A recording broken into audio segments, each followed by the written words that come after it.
Mais tu sais que ça m'a mis les larmes aux yeux de voir tes photos parce que enfin, ton parcours, c'est hyper touchant et cette maladie, elle est tellement, tellement hard quand tu t'y Ah, connais pas en plus. Et je me dis que en 3 ans, c'est 2020, tes photos, alors, allez. faut savoir que moi, je vis avec la maladie depuis que j'ai 14-15 ans. Donc, D'accord. peut-être, moi, ça fait 10 ans parce que j'ai 25 ans. Et là où j'atteins mon poids le plus bas, parce qu'en fait, c'est un suicide lent, l'anorexie. Donc, t'atteins pas un poids de 25 kilos comme ça, hein. C'est pas possible. Bien Donc, sûr. là où vraiment j'ai atteint mon stade critique, c'était 2020. Et 2020, t'as des... Donc c'est le pire stade de 2023, tu montes sur scène, quoi.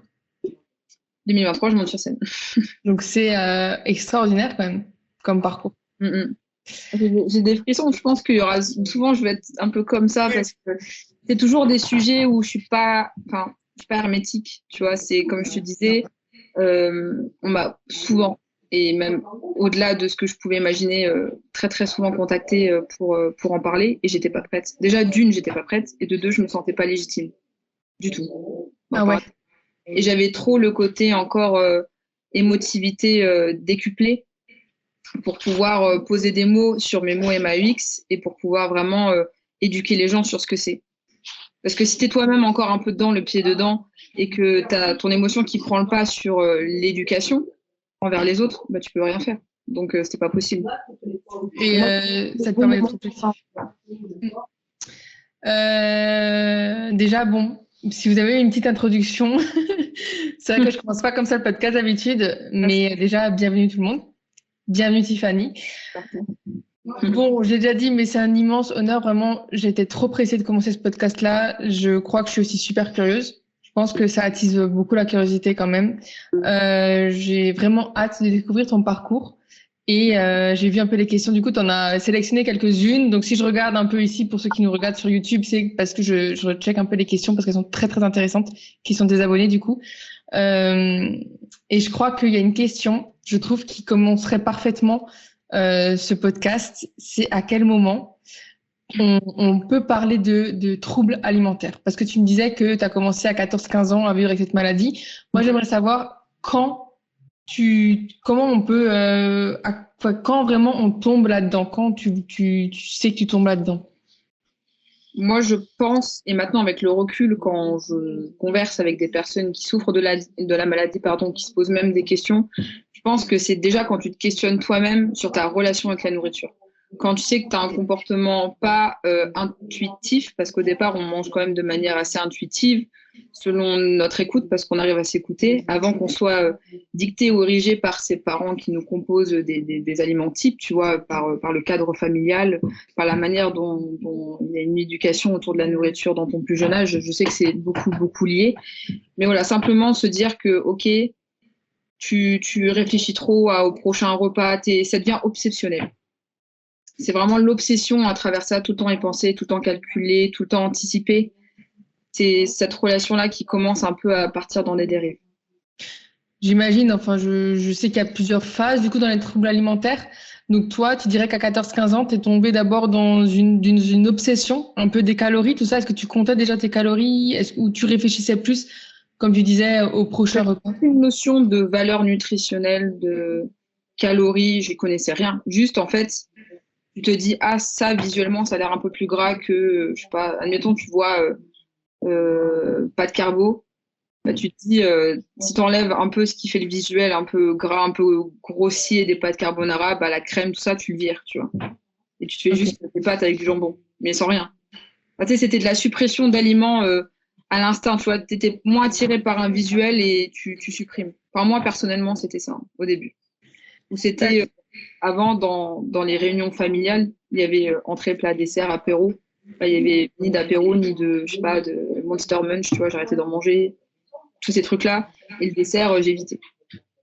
Parce qu'il y a énormément de filles qui tombent dans les troubles du comportement alimentaire, pas forcément dans l'anorexie, mais qui commencent avec justement cette frustration un peu, et cette obsession avec la nourriture, et qui justement, même moi, hein, parce que quand tu parles un peu, je pense qu'il y a beaucoup de filles qui vont se reconnaître, peut-être même des garçons, hein, qui vont se reconnaître dans ton discours, Il y en a beaucoup. effectivement. Tu sais, tu commences, alors je sais pas pourquoi, est-ce que toi tu sais vraiment pourquoi on commence, est-ce que c'est les remarques peut-être en cours? Est-ce que c'est l'image que tu as sur les réseaux sociaux? C'est un grand tout Mm. parce que tu as le côté schéma familial. Moi, enfin, personnellement, si je dois vraiment revenir à la source, je sais d'où ça vient maintenant. Je sais pourquoi c'était là. Et c'était pas pour d'autres filles, ce sera le cas. Par exemple, le culte de la maigreur, de la minceur. Les réseaux sociaux n'existaient pas, mais tu regardais beaucoup de magazines à l'époque ou d'affiches publicitaires. Bah, c'était intimement lié, ou même le cadre sportif, hein, les gymnastes, même en natation, enfin tout dans les sports très très féminins, le patinage artistique. C'était soit musclé mais pas trop, faut respecter une limite de poids, c'était beaucoup de choses comme ça. Euh, mais euh, mais du coup, ouais non, moi c'était plus lié à un schéma familial assez compliqué dès le départ. Si vraiment je dois parler brut, c'est ça. D'accord. Et donc, tu faisais déjà du sport à cette époque-là ou tu étais juste alimentaire? Non, non, c'était. Enfin, je faisais du sport quand j'étais plus jeune. J'ai fait du judo, de l'escalade, j'ai fait de la danse, mais ça a été très très vif, tu vois. J'ai fait quelques années et puis après, non, je faisais pas de sport, aucun sport. Et à quel moment tu as commencé vraiment une perte de poids, du coup? Après, je dirais quand j'avais ouais, 16-17 ans, dans ces eaux-là, je commençais vraiment à perdre du poids très très vite parce que j'avais eu une première relation amoureuse. Et de cette première relation amoureuse, s'est passé un rapport qui n'était pas consenti. Et ça a été le déclic absolu. Mais quand je dis bien absolu de la déchéance. C'est-à-dire que Tiffany, c'était ça. Mm. Mais tout ça, tu gommes. Et tu gommes, et tu gommes, et tu gommes, et tu gommes. D'accord, donc c'est horrible, donc c'est encore OK. Donc tu as vraiment eu un traumatisme en fait qui fait que ça t'a plongé encore plus Et là-dedans. sincèrement, en fait, moi, ma maladie, elle est liée à plein de petits traumas juxtaposés les uns les autres au fil des années. Et ça fait un effet boule de neige. Et ce traumatisme-là, parce que j'ai pas parlé des précédents quand j'étais plus jeune, ça a été la goutte de trop. Donc tu penses que cette maladie, parce que bon, alors tu me dis, et je suis désolée déjà pour celles qui sont dans cette maladie ou qui ont des problèmes, peut-être que je m'exprimais mal des fois, donc tu me dis des fois si je me pose des questions que t'as pas envie de répondre, hein. Mais je pense. Après, moi, tu vois, j'ai plus, comment dire, en fait, si moi je peux aider à mon échelle, j'ai plus aucun souci à dévoiler ces passages-là, aussi noirs sont-ils de ma vie, pour que les personnes déjà se rendent compte qu'on, oui, on peut guérir, et on n'a pas besoin d'avoir eu un passif ultra sombre, déjà pour tomber dans les TCA. Moi, c'est fut mon cas parce que c'est mon histoire personnelle et c'est le cas pour beaucoup d'autres, comme d'autres personnes n'ont pas subi ça, mais simplement les facteurs de vie, les rencontres font que voilà, il se passe ce type de renversement. Mais moi, c'est voilà, c'est plus mon cas et j'ai aucun problème avec. Tu peux me poser toutes les questions que tu veux, on est là. Parfait. Mais du coup, je me demandais du coup si tu penses que cette maladie, c'est aussi une forme de dépression. Est-ce qu'on tombe là-dedans aussi avec alors dépression, je ne sais pas si on peut dire dépression, mais c'est une forme de grosse déprime, enfin même plus que déprime. Ça peut l'être, mais ça l'est même dans beaucoup de cas parce que moi, ça m'a isolée bah, pendant tant d'années, tu vois. Ça m'a isolée parce que non seulement peu de personnes comprennent puisqu'il s'agit d'une maladie mentale et au début, elle se voit pas physiquement. Au début, je faisais pas 25 kilos, c'était uniquement dans ma tête et ça restait uniquement dans ma tête. Donc, les gens, tant qu'ils voient pas quelque chose de physique, pour eux, ça n'existe pas. Tout à fait. En ordre, enfin, en temps normal, ça n'existe pas. Donc, pour justifier ça sans passer pour le malade imaginaire ou simplement la fille cinglée du groupe, les gens ne veulent pas être associés à toi, donc ils s'éloignent. Donc tu as aussi t'as perdu beaucoup d'amis, tout ça pendant cette période-là. Oui, beaucoup, beaucoup. Et puis de moi-même, je m'isolais, je devenais exécrable. En fait, c'était plus la maladie qui prenait le pas. Tu as une forme de dissociation de ta personne. Il y avait Tiffany et il y avait l'autre. Et Ouais. l'autre, bah, contexte type. J'avais une très très bonne amie à l'époque. J'avais 16 ans. Et on était partis au McDo. Et je savais déjà que je commençais un peu à tomber dans la maladie de manière assez abusive. Et on va au McDo et je vois qu'elle se commande un wrap au poulet, tu vois, classique. Bon. Je m'installe en face d'elle et puis elle me dit juste, tu t'en veux un bout? Et juste, je la regarde. Je vais te regarder exactement comme je la regardais parce que maintenant, j'arrive à le revoir comme si j'étais au-dessus, tu vois. Et j'étais comme ça. Et je la regardais, j'étais là, non. Et là, dans ma tête, j'entendais, tu vois, elle, faible. Mais toi, t'es forte. Tu manges pas. Et à partir de maintenant, tu vas faire tout ce que je te dis. Il suffit que tu sois vulnérable et fragile. Et j'ai encore, enfin là, ça se voit pas. Moi aussi, j'ai des frissons. J'ai des frissons parce que moi, je voyais mon amie fille la plus proche, vraiment, avec qui j'avais fait les 400 coups à l'époque quand j'étais vraiment très très jeune, et que jamais j'aurais ce genre de pensée envers elle, jamais.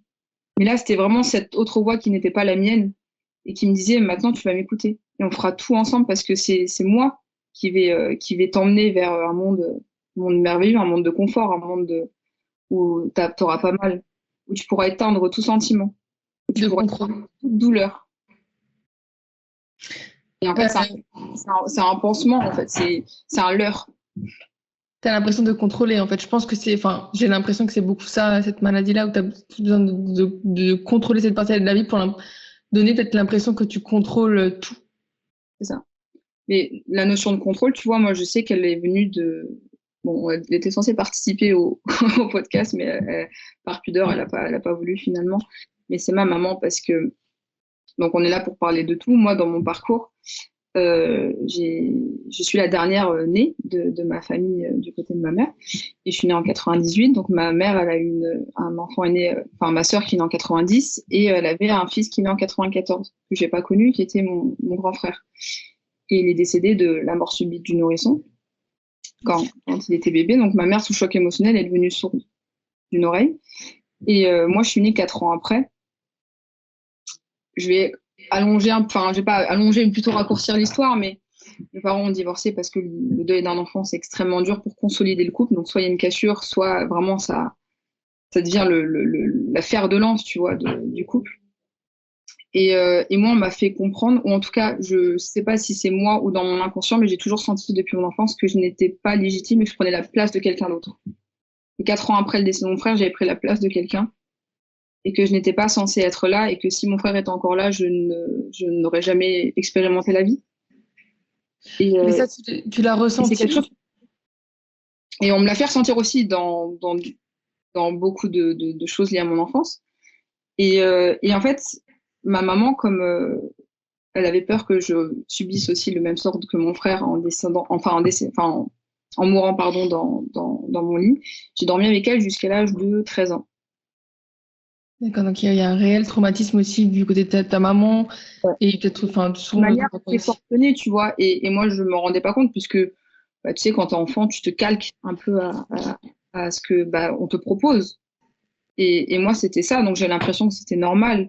Et pendant toute ma jeune enfance, ma mère, elle m'a surcouvée, surprotégée, sur tous les aspects. Elle était tout le temps là, tout le temps sous contrôle, elle-même, vis-à-vis de moi, ma vie. Et en fait, j'avais plus contrôle de rien, tu vois. Et c'est pour ça qu'on parlait de notion de contrôle. Et moi, maintenant, j'ai analysé d'où ça vient. Je sais que ça vient de là. Bah oui, j'allais te dire 13 ans. Et à 14-15 ans, tu as commencé à vouloir prendre le contrôle.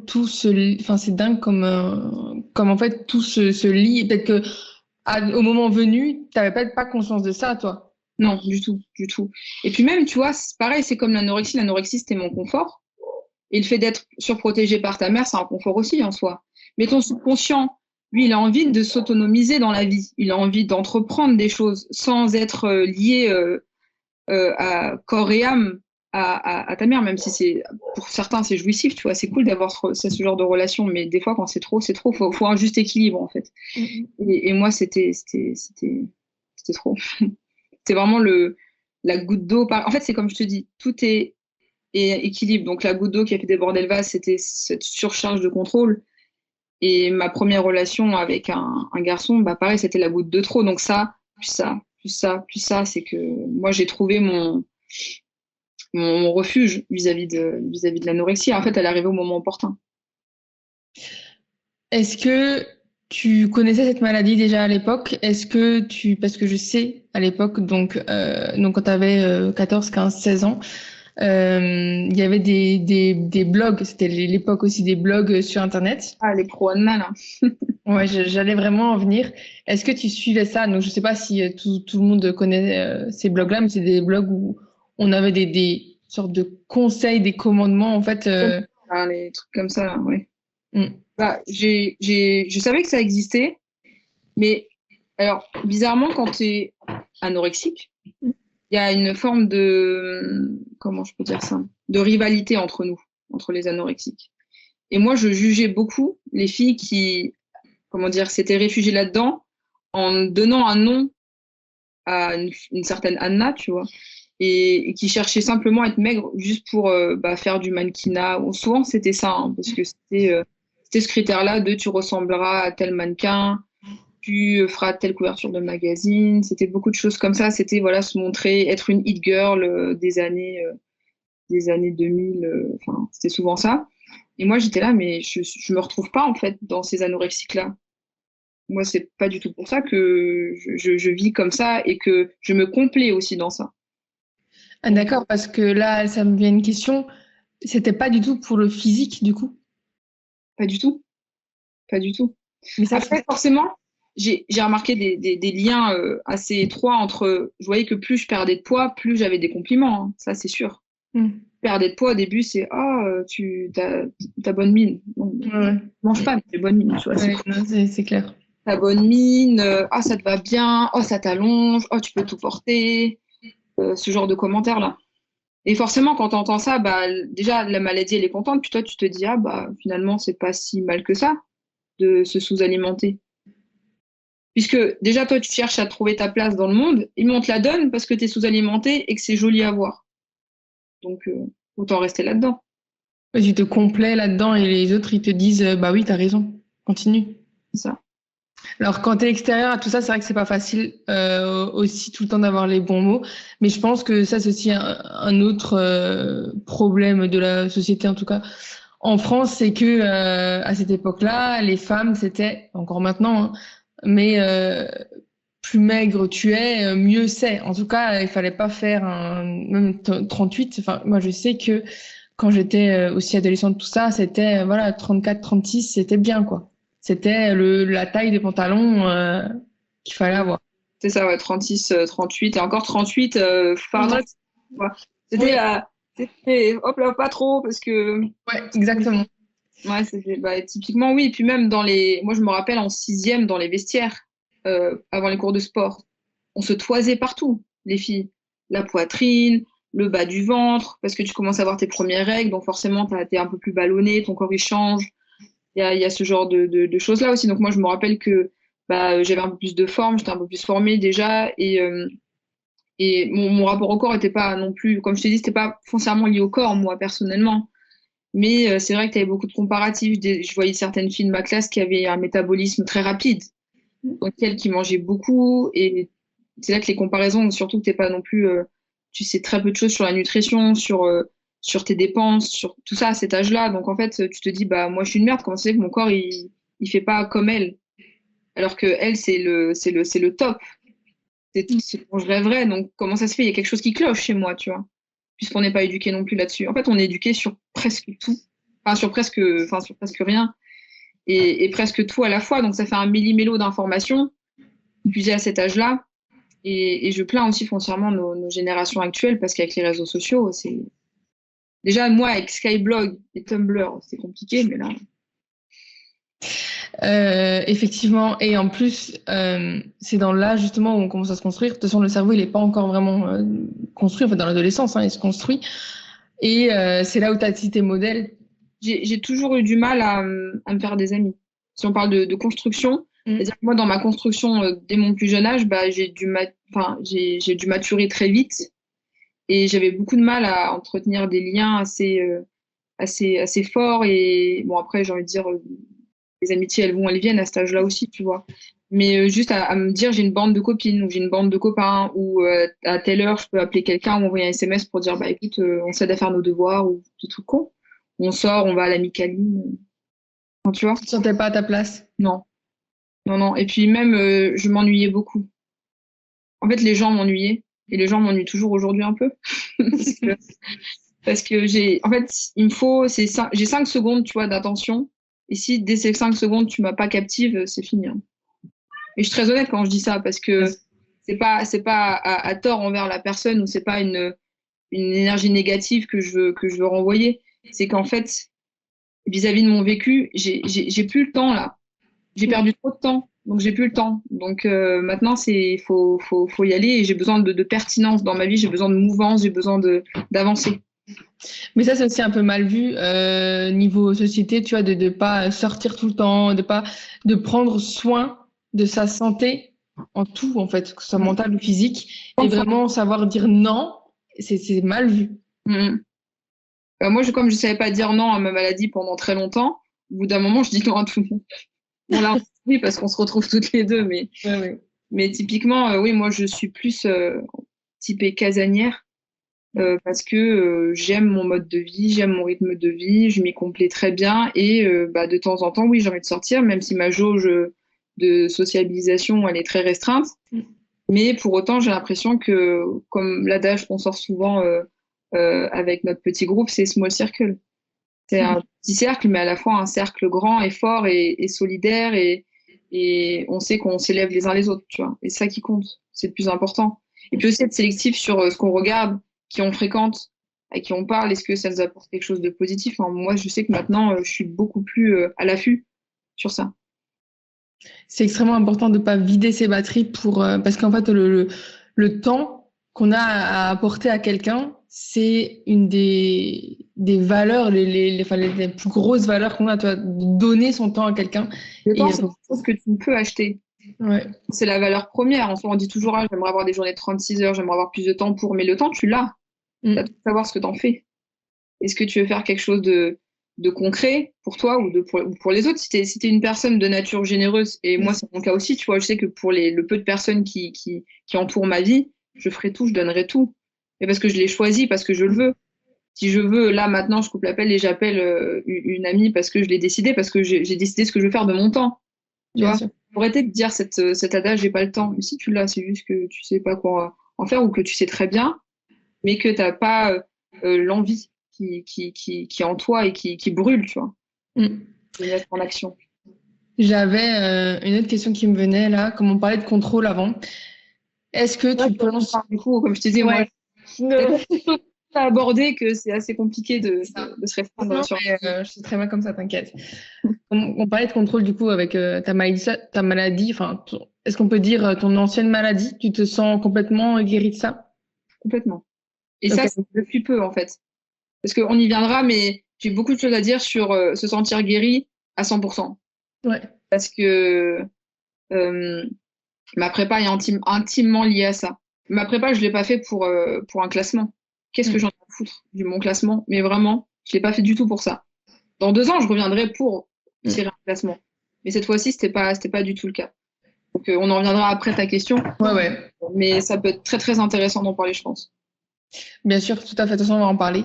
Mais je voulais te demander justement si tu t'es lancé dans la musculation. Déjà, comment tu as commencé la musculation? Et est-ce que c'était pour toi une forme de contrôle? Est-ce que tu mettais ton contrôle, tu vois, tu mets autre part que sur ta maladie, du coup?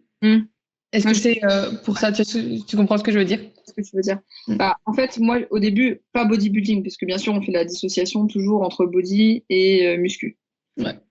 Musculation, moi, au début, alors, il y a encore beaucoup de choses à raconter, mais avant d'avoir découvert la musculation, déjà, il fallait que je me réalimente.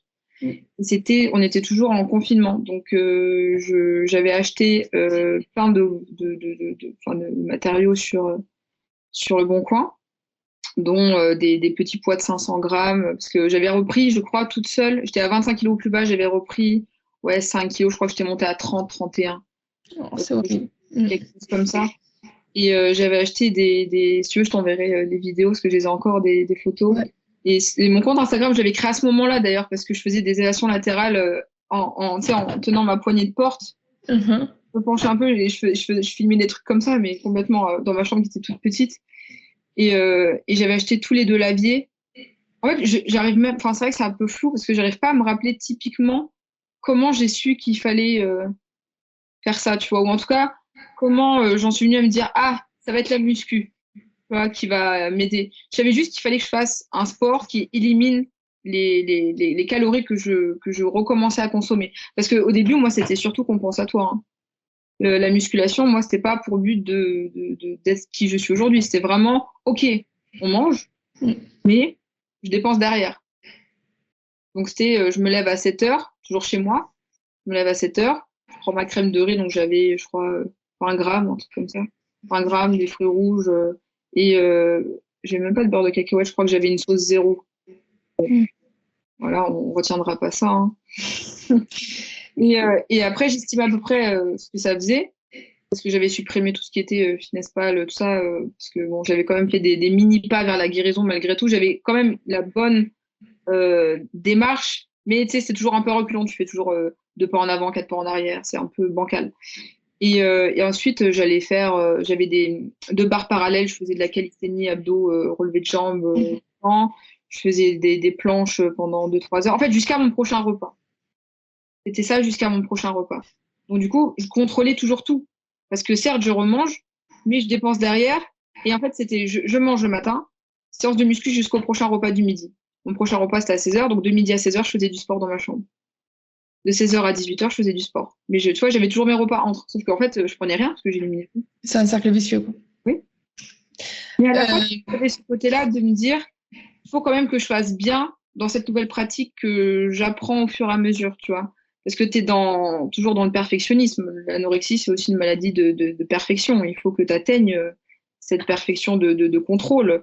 Il faut pas qu'il y ait 1% de moins de ce que tu es capable de donner de toi, tu vois. Donc même mes exercices, je les faisais à 1000%, mais c'était du surplus toujours.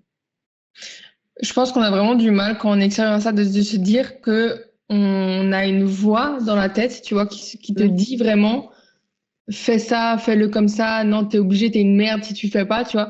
Vraiment, c'est très, très, très compliqué je pense que de toute façon, si on l'a pas vécu, on n'arrive pas à comprendre vraiment le truc vraiment à fond, tu vois, là, cette maladie-là. Tu sais comment ça s'appelle? Enfin, moi, je vais pas donner le nom de Anna. Pour moi, c'est un spectre. Et comme je dis à mon entourage toujours, parce qu'il y a des moments où je peux être plus vulnérable. Et même si je me dis guéri à 100%, je garde une part de vigilance, tu vois.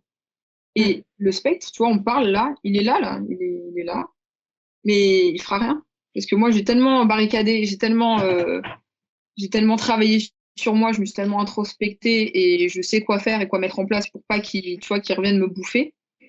Et c'est comme une possession de toi, hein. Donc c'est comme un exorcisme, hein, finalement. Et je sais que les mots sont durs et que là ils vont un peu s'offusquer quand je dis ça, mais c'est le cas. Moi vraiment, il y avait comme une entité à l'intérieur de moi qui me disait non, tu vas plus être maître de toi en fait, tu vas me suivre. À quel moment? Il est toujours là, enfin le spectre est toujours là et moi maintenant des fois je peux paraître cinglé, hein, mais des fois je parle, je dis mais mon gars, t'es à milieu de t'emparer de la femme que je suis aujourd'hui. Il reste loin, regarde ce que je suis en train d'accomplir, regarde ce que je deviens. Mais regarde de loin, là, c'est très bien. C'est clair.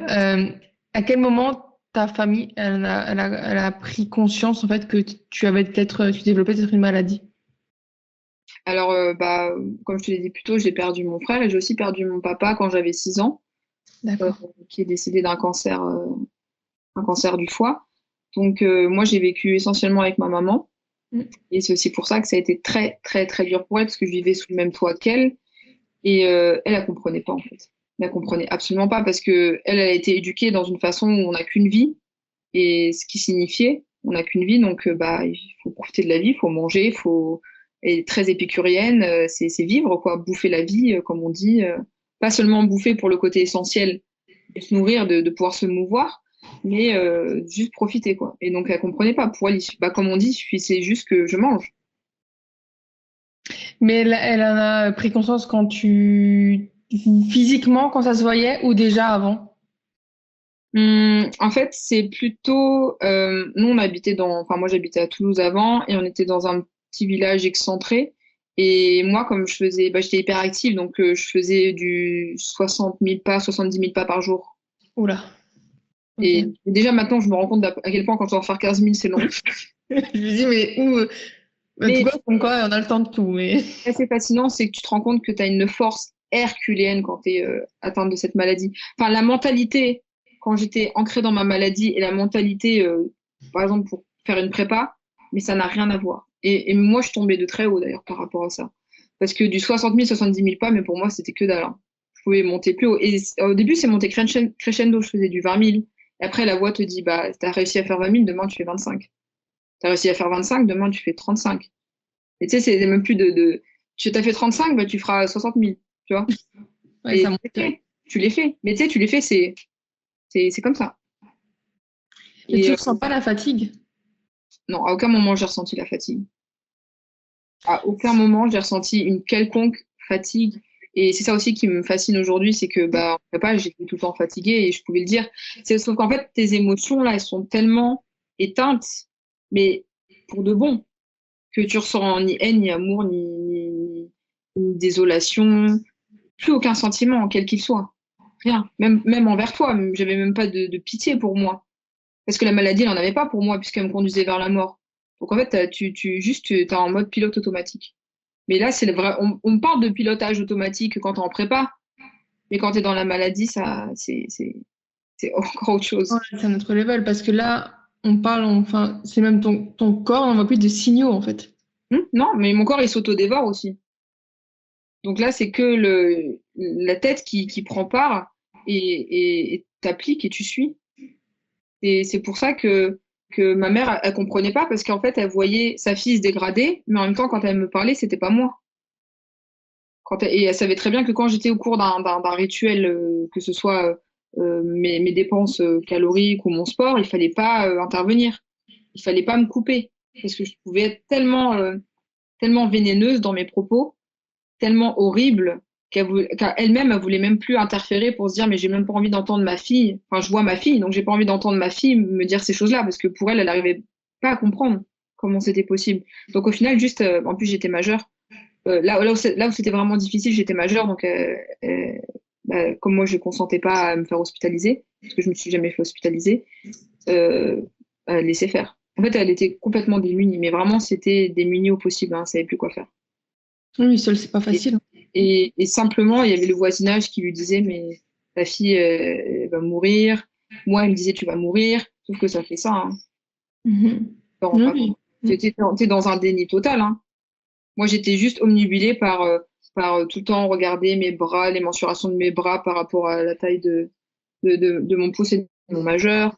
Tout le temps, tout le temps. J'ai des vidéos où je fais des check-up où je suis à moitié, bah, je suis nue, mais j'ai même plus de rapport à mon corps, de rapport à la sexualité que peut avoir mon corps, de rapport à l'image.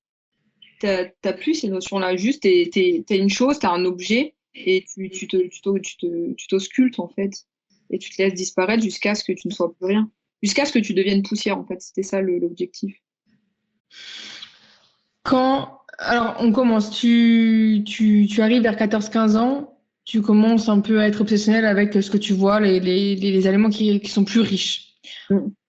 Ensuite, tu as déjà une dépense qui est par rapport à tes pas, chronologiquement, comment ça se déroule en fait, jusqu'à que tu perdes vraiment beaucoup de kilos, jusqu'à que tu te dises vraiment, ok, là, il faut Alors, faire quelque au chose. début, j'étais juste, enfin, juste, j'étais simplement dans l'anorexie, parce qu'il y a anorexie mentale, Mhm. aussi boulimie, orthorexie, etc. C'est juste de l'anorexie, que je précise bien juste parce que des fois, tu peux accoupler plusieurs troubles à la fois, tu vois. Et ça, c'est arrivé plus tard et c'est là que ça a été la dégénérescence de tout ça. Donc, c'était simplement de la restriction. Mais je mangeais encore, tu vois, mais c'était très, très peu. Et je faisais beaucoup, beaucoup de pas. Ça, c'était un truc, les pas, les pas, les pas, les pas, absolument. Et, euh, et après, je saurais plus te dire parce que tu sais, des fois, tu as encore des périodes de blackout, je sais plus. Mais il y a eu un moment où j'ai remangé, je crois que c'était un bout de pizza.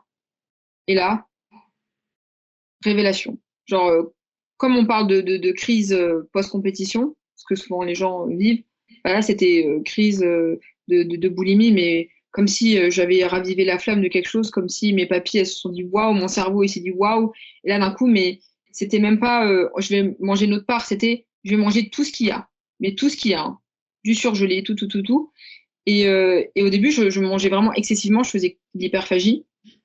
Et je me suis dit, mais non, là, ça va pas, parce que moi, mon but, c'était pas de reprendre du poids. Donc, qu'est-ce qui fait que je peux redescendre de l'autre côté? Bah, du coup, je suis partie, enfin, j'ai basculé du côté de la boulimie vomitive pendant ouais, 3 ans. 3 ans de boulimie vomitive où je pouvais faire des crises 7 à 8 fois par jour. Et moi, j'avais un rituel bien précis sur ça. Hein. C'était, Je me levais à 7 heures, je composais un buffet que je cuisinais moi-même. Et pourtant, c'est fou parce que j'avais des envies. Tu sais, on dit souvent on a des cravings un peu spéciaux, et moi, ce fut le cas. Parce que bizarrement, je pouvais me faire 4 paquets de céréales différents, mais je prenais toujours. Enfin, je faisais toujours en sorte d'avoir un lait d'amande sans sucre. Tu vois. Non, mais oui. Enfin, tu sais, il y avait des tocs, tu vois, un peu bizarres comme ça, et qui me suivent encore un peu aujourd'hui, tu vois. Bah, j'avais ça, et je me suis dit, OK, alors là, il est 7 heures. J'ai jusqu'à 8 heures pour manger. Ensuite, une fois que j'avais mangé, j'avais le bide d'un enfant éthiopien, hein, vraiment bombé au point de ne plus en pouvoir. Et j'allais me peser, je voyais que j'avais pris 4 kilos et quelques. Donc je me dis, OK, j'ai pris 4 kilos, bah, du coup, je vais purger. Et entre-temps, je continue à aller me peser pour voir où j'en étais. Et je pouvais aller très très loin jusqu'à la bile, hein. D'ailleurs, j'ai perdu 3 dents à cause de ça. Donc, Ah ouais? oui, bah, j'ai perdu celle-là Mhm. et deux molaires en bas. À cause de l'acidité, du coup, de la bile. Mais est-ce que c'était pas difficile parce que comme on parle de contrôle, là, si c'est la boulimie, on est hors contrôle, quoi. On mange C'est ça. sans. C'est ça. Et le fait d'avoir perdu ce contrôle, ben, je me suis dit, le contrôle, je vais le retrouver en purgeant. Mhm. Et des fois, c'était d'une telle frustration quand je n'y arrivais pas. Je cherchais des méthodes X ou Y sur Internet, tu vois, comment une elle faisait, comment l'autre elle faisait, est-ce qu'il fallait coupler ça avec ça, tu cherches toutes les stratégies possibles. Et au final, tu trouves ton truc à toi. Et moi, je sais que j'avais mon truc à moi que je ne partagerai jamais. Mhm.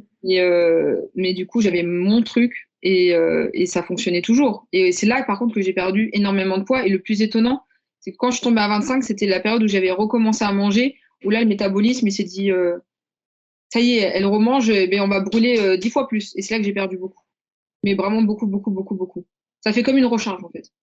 Mais vraiment une recharge. Et j'avais fait des œdèmes, je ressemblais au bonhomme Michelin. Mais bonhomme Michelin, c'est pas juste une image, c'est vraiment, je ressemblais à ça. J'étais très très maigre, mais j'avais vraiment une boule là, une boule là, une boule là, une boule là, une boule là, deux boules là. Les glandes salivaires hyper gonflées. J'avais les chevilles hyper gonflées, ma mère me massait tout le temps. Et puis, il y a aussi le syndrome de renutrition, dont la plupart des anorexiques décèdent. Bah, on va dire le pourcentage de décès est souvent lié à ça. Parce que même si tu as la volonté de guérir, tu sais pas trop comment te réalimenter par la suite parce que ton corps subit trop d'informations.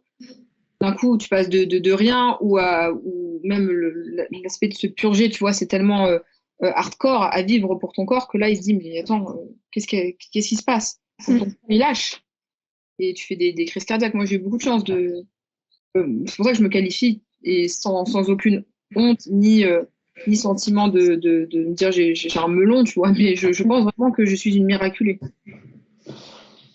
Ah Et oui, non, mais totalement. mon devoir aujourd'hui, tu vois, c'est vraiment de transmettre, d'aider. Et c'est mon chemin de bataille, tu vois, c'est mon fil rouge, c'est quelque chose de vachement conducteur en moi de servir, en fait. J'ai l'impression que si je suis encore là, c'est pour servir. Que tu as eu quelque chose à faire dans ce monde encore, quoi. Mm. T'avais quel âge là quand t'es tombée dans la boulimie? J'avais 18, je crois. Ok, 18. donc on avance de 4 ans, quoi, du coup. Mm. 3 4 ans. Puis surtout, c'était la période où j'étais seule parce que ma mère était partie dans une autre ville faire le recensement, tu vois.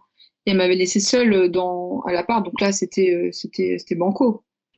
Là, je pouvais faire tout ce que je voulais. Et puis, j'ai aussi et, et je l'assume aujourd'hui, même si c'est pas bien, j'ai été kleptomane aussi à cause de ça. À ce point-là, ouais. Ah oui, je volais dans les magasins, je volais dans les poubelles, je volais où est-ce que je pouvais voler, hein. C'était obsessionnel aussi. Donc, il fallait, dès que j'étais dans une crise, il fallait assouvir la crise aussi vite que possible. Et souvent, bah, je pouvais faire des 300 euros de courses. Au bout de 2 jours, il n'y avait plus de courses. Parce que, Caché, tout ça? pardon? Ces crises, elles étaient cachées, tu les cachais?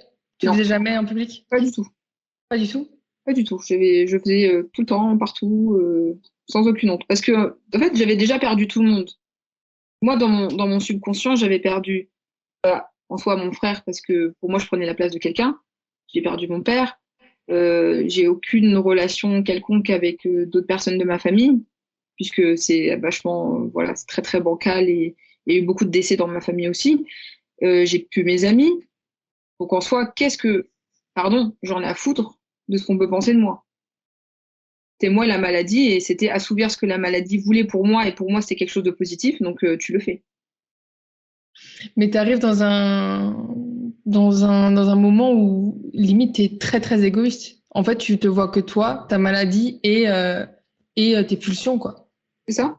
Tu vois plus le monde qui t'entoure, tu te vois plus toi-même non plus, parce que Mm. bah, moi, tu vois, j'ai l'impression que d'être à l'intérieur de mon corps, et que je tapais comme ça dans les parois de mon corps en mode, oh, il y a quelqu'un qui m'entend, tu vois, s'il vous plaît, aidez-moi, comment on fait, comment on sort de là, qu'est-ce qui se passe? Et j'arrivais pas à avoir mon déclic. Enfin, ça a mis du temps, tu vois, avant de l'avoir. De toute façon, c'était la fin. Enfin, le moment où j'ai eu mon déclic, c'était à la fin, la toute fin. C'est soit j'ai mon déclic, soit on peut pas être là aujourd'hui. Oui, bah, de toute façon, on mettra des photos, hein, si elles sont assez parlantes. Mais et quand tu as eu ce déclic-là, qu'est-ce qui t'a directement dit, OK, là, stop? C'était après une énième crise. J'en avais fait bah, ouais, toujours 7, 8. Et je crois que c'était la 8e crise un soir. Plein Covid toujours. Et j'avais fait cette crise et je me rappelle, j'avais pas réussi à tout éliminer parce que mon corps était épuisé. Moi, je ressentais pas la fatigue, mais je sentais que au bout d'un moment, tu sais, ça cède et j'y arrivais plus. Je me suis couchée. Et à un moment, j'ai voulu me relever pour aller aux toilettes, sauf que j'ai chuté très sévèrement parce que je tenais plus sur mes jambes. Et c'est ma mère qui arrive à ce moment-là et elle m'a remis dans mon lit. Enfin, elle m'a reporté dans mon lit et puis elle sentait que parce que j'avais les yeux vachement, tu sais, enfoncés dans mes paupières, enfin Mm. dans mon crâne, tu vois, ça faisait ressortir mes yeux, mais à la fois quand je fermais l'œil, c'était pas totalement fermé, ça faisait un blanc, enfin c'était assez spécial. Et ma mère, elle me disait, je sentais que ton pouls il devenait de plus en plus faible. Je sentais que là, t'allais partir, quoi. C'était la fin. Comme si c'est bon, ton corps il s'est dit saturation, j'en peux plus, c'est fini. Et, euh, et je me rappelle qu'elle s'était agenouillée à mon lit, qu'elle me tenait les mains vraiment comme ça. Et c'est intimement lié à ce que je décrivais hier dans un post. Je sais pas si tu l'as lu, il y a ma maman. Et elle me tenait les mains comme ça, et elle m'a dit, je vais être un peu émotive parce que c'est toujours un peu. T'inquiète pas, y a pas de souci, si tu pleures, je pleurerai. C'est vrai que c'est vraiment très touchant. J'ai réussi à en reparler sans pleurer, mais là, c'est vrai que c'est un peu plus difficile parce que je sais qu'elle est là et que hier, on a beaucoup parlé encore et tout. Et, pardon. Non, vas-y, franchement, prends ton temps, il n'y a pas de souci.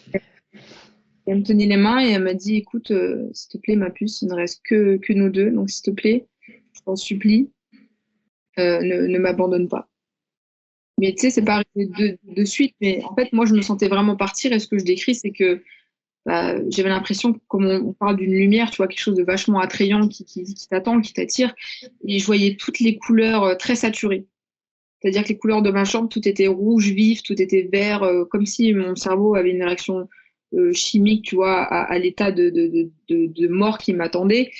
Et je me rappelle juste comme si j'entendais ma mère dans un puits, tu sais, en écho. Ça faisait vraiment un écho, comme si elle me parlait depuis les profondeurs d'un puits. Et elle me disait, s'il te plaît, et s'il te plaît, s'il te plaît. Ça faisait vraiment comme ça. M'abandonne pas, on n'a que nous deux. Et je sentais la chaleur de ses mains, alors que moi, j'avais plus aucune chaleur. Et à ce moment-là, je frissonne énormément, ça se voit pas, mais vraiment. Et à ce moment-là, je l'oublierai jamais. J'ai senti une sorte mais vraiment un truc qui t'attrape là par la nuque, vraiment là, comme quand tu chopes un chat comme ça par la Ouais. nuque, et qui te ramène comme ça. Et qui te dit maintenant, tu vas vivre, tu vois. Et c'est maintenant. Et tu as des choses à faire, tu sais, enfin, je me doute que tu es perdu. C'est comme si, je sais pas, pareil, une voix, tu vois. Je sais pas si tu en es consciente, mais tu vas faire des choses, t'as pas fini, il te reste des choses à faire. Et à ce moment-là, j'ai eu une fin de vie mais je ne saurais même pas t'expliquer à quel point. Et pourtant, j'ai fait des cabrioles encore après, hein, c'est pas linéaire la guérison, tu vois. Mais mon déclic, ça a été ça. Ça a été ma maman et de me dire que bah non, j'ai des choses à accomplir et que c'est pas la fin en fait. Tu m'as pas eu et tu m'auras pas. Donc je pense que j'ai vraiment des anges avec moi quand même. Parce que, en fait, j'étais pas quelqu'un de spirituel hein, avant. Pas du tout dans tout ça. Mais c'est vrai que maintenant, je me rends compte que il y a une aura, il y a quelque chose autour de moi, il se passe quelque chose.